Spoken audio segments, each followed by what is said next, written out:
Hello teachers, welcome to Para Maestros podcast. This is the English version. Para Maestros means for teachers only. Here we will talk about education, everything related with our profession, from the perspective of Latin America and from the perspective of other teachers from around the world. We will have opinions, interviews, and lots of information about education, and I hope you enjoy it. Welcome to Para Maestros, the podcast where we explore the real challenges facing today's educators. I am Carolina. And I'm Juan. In today's episode, we are addressing a reality that many teachers are experiencing. Firsthand, how political environments are creating new digital divides in our classrooms and what we can do about it. Yes, we have some strategies for you teachers, so stay tuned. Traditionally, you know that we talk about digital divide as a gap between the people that have internet or access to technology and those who don't. But today we're facing something more complex, political decisions that determine what technologies our students can use and what technologies they cannot use. So this is difficult, teachers, difficult. Yes, very difficult. According to the Educational Technology Plan update from the United States Department of Education, in 2024, we are seeing that local and state policies are creating significant disparities in access to educational digital tools. Yeah, what this means is for some classrooms in some districts in the United States, students have full access to research platforms, digital collaboration, and other things. But in other ones, in other states or districts, there are political restrictions. Their political restrictions limit the access to basic information tools that we consider essential for the 21st century learning. So in some places they have access, in some they don't have access, and in some places they could have access, but they chose not to. It's a big issue now. Oops. Yes. This isn't just about having computers or internet access anymore. It's about which websites students can visit, which artificial intelligence tools they can use for learning, which database they can access for research, and even which perspective they are allowed to encounter in their digital learning environment.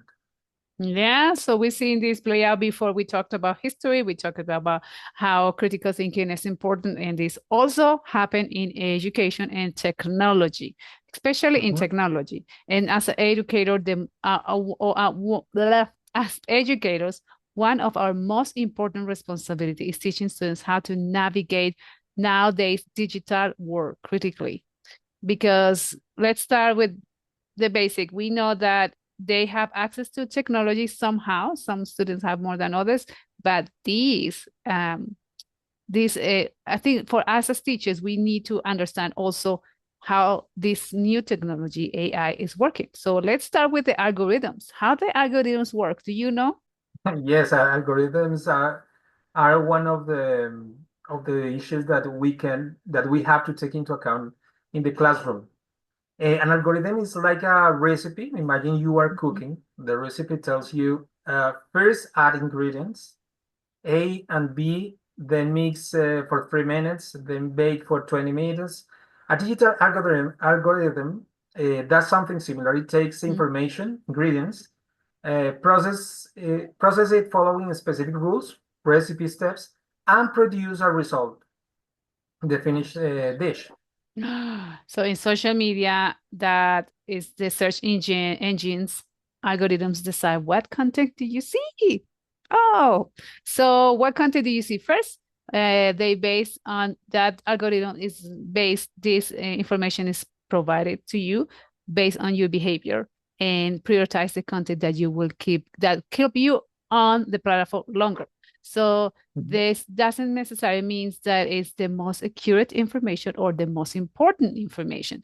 So we need to be aware as teachers, as everybody should be aware that the algorithm is giving me my recipe, the dish that I want to taste. So that means it's going to divide me and someone else is going to have a different recipe, different algorithm. And that is happening to our students also. Complex, Yes, complex. yes, very complex. And the algorithm is just that we have to know that the algorithm is the way the social media control Mhm, what we see or what we explore in the web. mhm, So it's very important to have a critical thinking and to know what is the algorithm that we are in. mhm. It's very necessary when you teach. It is, it Um, is. in the classroom, mm, you have to have students search for the same topic on different search engines.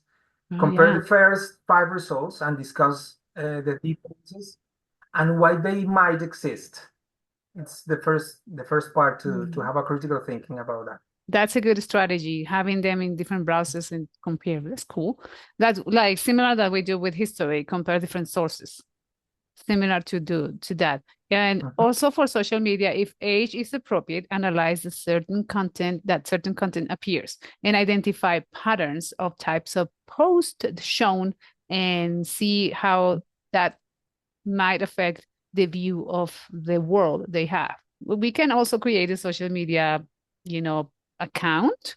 Maybe have that's an experiment with the Mhm. kids, having the bubble filter activity, which you have two different accounts, and with the class feed Okay. them the information you want to algorithm to catch and see what is the algorithm bringing back. So this activity will help the students to compare and realize what happened in the content when we talk about the information that is given to us through the social media. So that's a good one too. Critical digital literacy is more important than ever. According to the Stanford History Education Group, 82% of middle school students couldn't distinguish between real news and native advertising online. Oh, that's oops. That's an oopsie. I think we adults Mhm. also have that problem. It's not just the kids. I think for me, Uh-huh. it took me a little while to understand what was real, what wasn't real. And nowadays, it's difficult, much more difficult because AI. Have you seen these videos where people can fake someone speaking? Like they can fake the president saying something, or they can fake Mhm. some ministers saying other things. So this is a little more more difficult today, so we need to um, focus on that and tell students to be aware of this, but we have some proven strategies for you teachers. We have some proven strategies, for example, the SIFT method, the lateral reading. So S for stop, pause before believing or sharing. Don't share until you really check it. It goes for investigate the source, research who's behind this information, who did this Mhm. information. If you can find something, if it's sketchy, don't share it.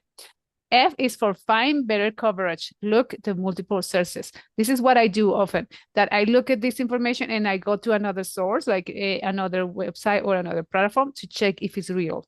And if they have Mhm. To something in compare common or to to compare. confirm the information. Exactly. And T is for trace, claims, quotes, and media. Verify if they're original sources. If you can find them, verify the original sources. So this is the proven method that you can teach your students and you can apply yourself, teachers, because we actually need to do it too. Mhm. Any Yes, other yes, yes. strategy? Uh, the source verification. Oh, So okay, you okay. have to who wrote this and what are their credentials about the information, Mm, who's behind the information. That is very, very, very important. What evidence do they present to support their claims? mhm. And what do other reliable sources say about this topic? That's a Uh, good one. it's very difficult because when you have this information, uh, sometimes you don't take the time to look for the sources or to compare the sources. So uh, you just see the information and maybe you share the information and that's it. It's Yeah, very, very difficult. guilty. That's why the algorithm it's a part of the problem. I'm guilty. I think a couple of times. I think not now, as I'm more conscious of it, but before I used to, oh, this is what share. And then I didn't realize maybe this is not true? Is it reliable? Who is saying this and what is behind this thing? I didn't know before, so now I'm just more conscious about what to share. Although I share a lot of jokes, so sometimes it's not good. Another activity that will be good is digital detectives. Present students with 3 articles about the same topic, one from an academic source, one from a personal blog, and one from an established news outlet. And then ask them to identify differences like language used, evidence presented, and sources cited, and potential biases. That's a great one. Very, very, very interesting. Mm-hmm. Okay, another method or another strategy is the lateral reading exercise. Instead of just reading down a web page, teach students to open multiple tabs and verify claims by checking other sources while they read. This mirrors how professional fact checkers work. Okay, that's interesting. The fact checking is Yeah. very, very important. And so far, we were talking about how artificial intelligence, we have an episode about how artificial intelligence is going to help us and easing our work and do some things. But there's also, and we mentioned in previous episodes, there's a dark side of the AI in education. So we need to discuss that. And artificial intelligence in education isn't inherently good or bad. So it's either way.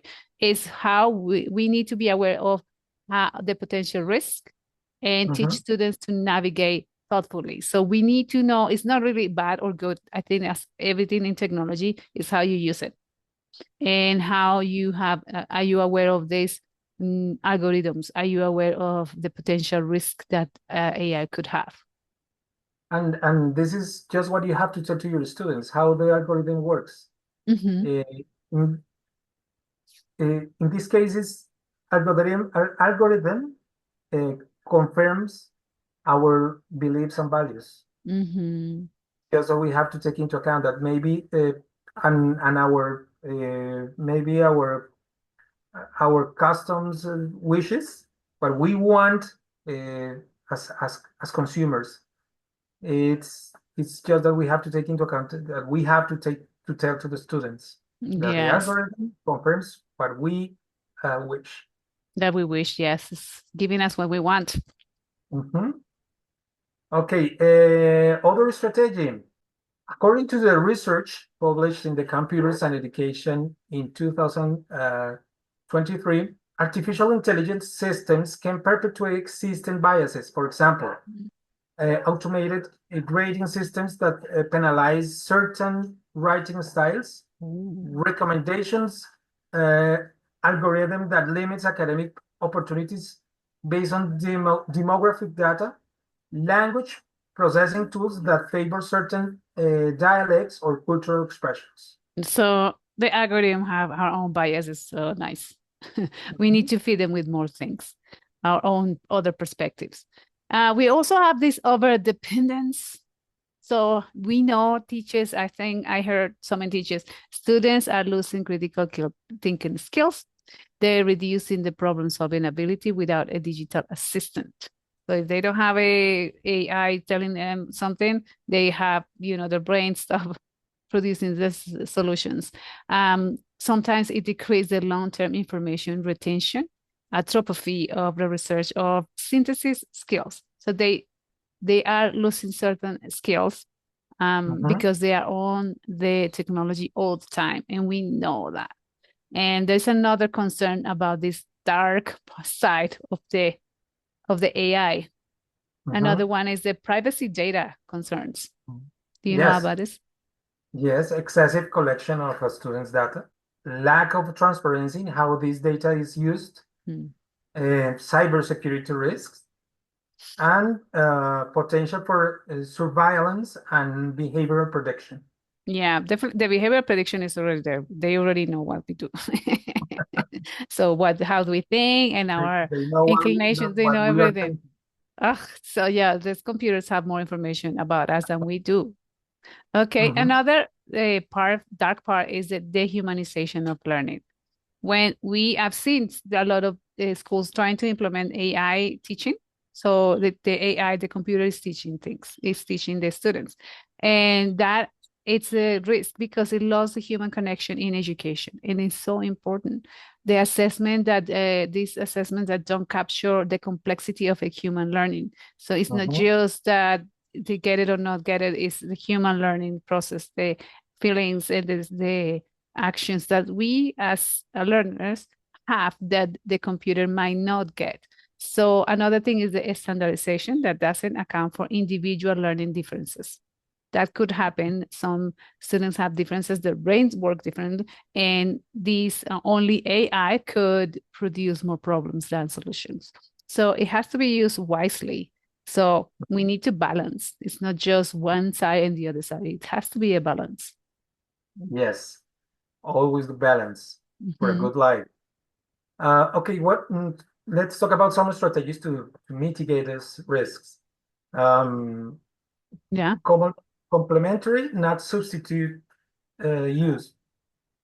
Artificial intelligence, a support tool, not a replacement for critical thinking, is very Yes. important. Mhm. And maintain activities that require human reasoning and creativity. Yes, definitely has to be. We have to keep the human to human interaction. Also, transparency with students. Explain to students when and how AI is being used in the classroom. So they need to know. Teach them about the limitation and the biases, and show students how to fact check AI generated content. Because Mhm. most of the time, not most of the time, a lot of times the AI is not right or it has the source wrong. So because we are feeding the information, so we are feeding with our ideas. So it has to be, they have to know that they have to fact check the AI generated. Other ways to balance assessment, Mm-hmm. we have to combine it, automated assessments with Mm-hmm. human evaluation, Uh-huh. and create multiple ways to demonstrate learning and value process as much as product. Yes, Uh, important.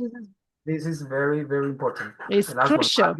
value process, yes, Yes, much as the product. It's a it's a different way to evaluate in the classroom and to evaluate the abilities and the skills of the students. exactly. What did you do during the How did process? you get, how did you get to that answer? Those hows are a really good one. As a teachers, we have to become bridge builders. Yeah. We have we have the unique opportunity to be bridge builders across these digital divides Mm-hmm. created by political circumstances. We can't control policy decisions, but we can control how we prepare our students to navigate any digital environment. Yes, and here are some practical strategies, teachers. We don't lead you there just with that information. There's some practical strategies that you can use. For example, diversify sources, your sources arsenal. You have a lot of sources. As teachers, we all have our sources. So maintain a list of diverse educational sources, know multiple platforms, and use with the same purpose. Develop a content backup. Important, and Mhm. create a portable skill that transfer across the platform. So what skills do they need in different platforms? So use the same skill. That would be a good strategy to use with students. Okay, other strategy is digital rights education. Teach students about their rights to information, explain how policies affect their access to the sources, foster critical thinking about these restrictions, Mm-hmm. and help them to understand the difference between censorship and curation. This is very important nowadays. Yeah, yeah. I didn't think about the censorship and curation. It's important Mhm. to tell them what is the difference. Interesting. Yes. Okay. Another strategy is professional collaboration. As always, share your resources with your colleagues in different districts, participate in professional networks, and be transparent about political boundaries. Document Mhm. and report limitations affecting educational quality, and build coalitions that with other educators facing the same challenges. So, group, Mhm. community, get together, and we can Yes. work it out.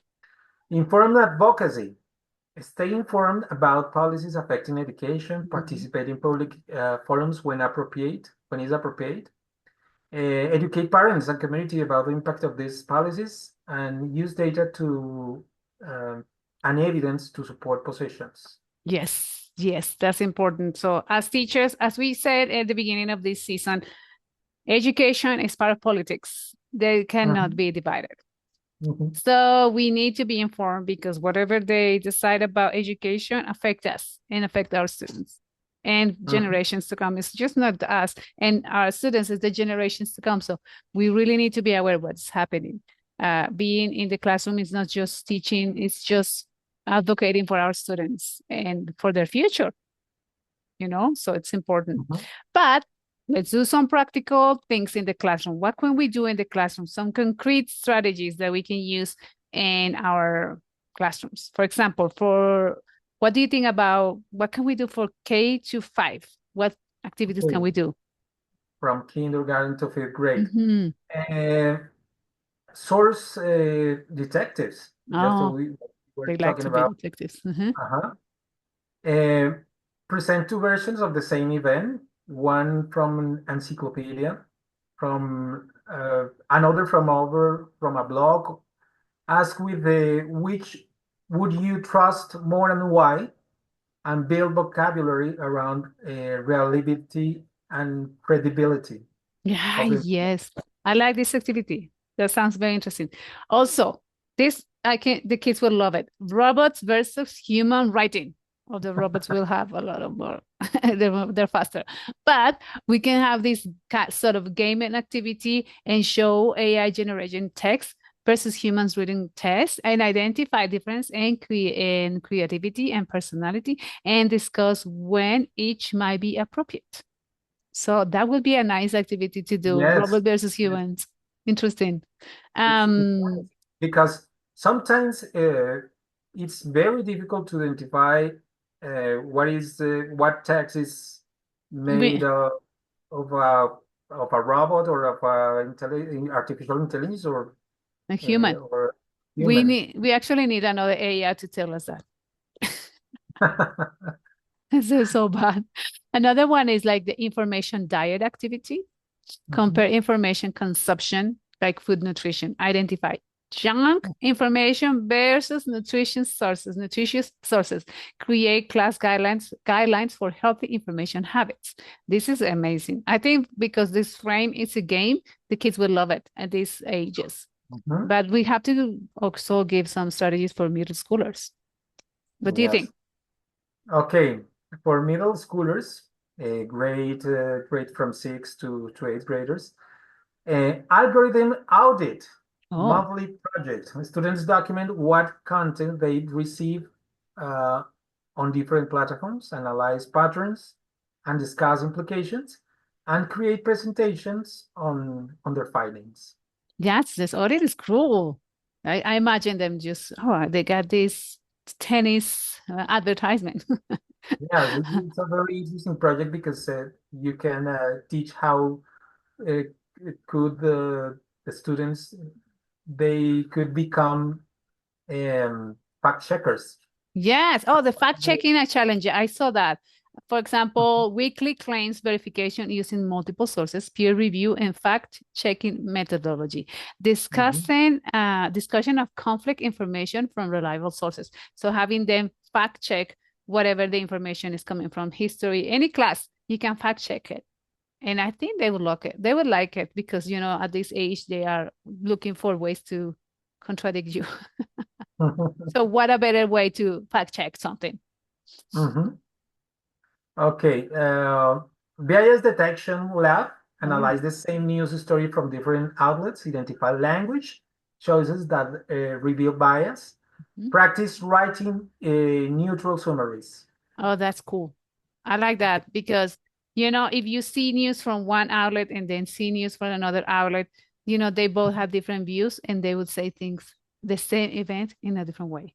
And it would be nice to have students checking that. For high school, so grades 9 to 12. In Colombia, we don't have 12 teachers. We have until 11. So 9 to 11. So another way we could do is information ecosystem mapping. Create a visual map of information flow of uncontroversial topics. Identify primary sources, intermediary sources, and opinion sources. and analyze information changes as it appears or it spreads. So something that I like about this is that I think as when I was younger, that I didn't have the information or I didn't, that nobody taught me how to compare these things. So one is a news, one is an intermediate source, and one is the opinion source. And some people take the opinion source like this is the news, but this is an opinion source. So check that. Is this an opinion source? Is the opinion of that person? And that's okay. It's entitled to its opinion, but it's anyway an opinion. So learning that later in life, now I feel like I should read more news than opinions. Artificial intelligence ethic debate. Structured debates on artificial intelligence used in education require academic sources for all the arguments, explore multiple stakeholder perspective. Cool. What about we could do also the digital right research project? Because now we have the digital rights. Before, maybe they were not mentioned, but now we have them. So compare digital access policies across different regions, analyze the impact on education outcomes, present findings to school board of our community. So like having these kids, they're high schoolers. They can have a presentation of what are digital rights. Our ultimate goal isn't to create students who fear technology, but resilient digital citizens who can navigate any technological political environment they encounter. Yes. And so it will be flexible with technology. We need to adapt. We have to teach resilience also. So adapt to the new tools, understand the underlying principles, not just the specific tools, and comfort the learning new platforms independently. So we need to kind of we live with technology because we're living with technology now, but we also need to teach students the dark side and the bright side of technology and how to use it. And these strategies will help us to navigate this. And ethical digital citizenship, understanding how digital rights and responsibility respect our privacy and intellectual property, which is very key now. And commitment, we have to commit to have a truthful, constructive online engagement. So we need to be very careful, but we need to also have tell students they have some rights in the digital world. And resilience to political changes, ability to maintain learning when available tools change, understanding that knowledge transcends tools, and skill for finding and evaluating information in any environment. Yeah, teachers. And regularly change the tools used by students. We have this problem, and even us as teachers, we start using this technology, and sometimes the school change it, the district change it, and now you have to use another one. So this is resilience for teachers and also for students. And discuss how information and validation is important in the internet and have students to see patterns across different types of media. Check the patterns, kids, because we have patterns we can check. So it will be interesting for them to do it. Okay. Now we have some teachers' concerns. What are those teachers' concerns? Okay. I know many of you are thinking, this sounds great, but I'm already overwhelmed. I don't have time for this, and I'm worried about pushback from parents and administrators. Let me address these concerns directly. Yes, let's address these concerns. For example, start with 10 minutes activity per week, integrate these skills into the existing lessons rather than adding a new one. Use current events that students are already discussing and make it part of research projects you already are assigning. So don't put something new onto digital teaching, digital learning, digital rights, not just use it as or incorporate it into things you already do in the classroom. Okay. And what about the administrative concerns? Frame these as teaching, research, and critical thinking skills. Emphasize that you are teaching process, not promoting particular viewpoints. Document how these skills improve students' academic performance, and align activities with the existing standards and curriculum requirements. Yeah, and parents, what do the parents? Parents push back. We got you, teachers, we got you. Communicate that you're teaching students to think and how to think, not what to think. And explain there are essential 21st century skills that they need and share examples of how students use these skills across subjects and invite parents to see activities in action. If you can invite parents to see the kids comparing two sources, that would be good, although we are a little tricky in some places. But you have to kind of address it in a nice way so they won't feel attacked, because some people are into one particular outlet. So maybe be careful, but it could be nice to see that the kids can learn from different outlets. Okay, before we wrap up, let me give you concrete resources and a specific call to action. So we're going to try to give you some other resources. For example, the Common Sense Education. I've talked about this before in other episodes. It's a free digital citizenship curriculum with lesson plans. We got also the Stanford Education Group Civic Online Reasoning and Curriculum. There is also the Digital Wellness Institute resource for balance and technology use, the American Library Association Intellectual Freedom Resources for Educators. I don't know if it's still there. Maybe it's closed. We don't know yet, but if not, we can use the other sources. News Literacy Project, free tools for teaching news literacy. That's so cool. MIT's App Inventor, teach students how to use technology and how technology is built. And so these are definitely resources that you can use. I'm very familiar with Common Sense because I used it before and I liked it. It was nice. Okay, I'm giving you 3 specific actions to take this week. In Monday, for example, implement one source verification activity in your classroom.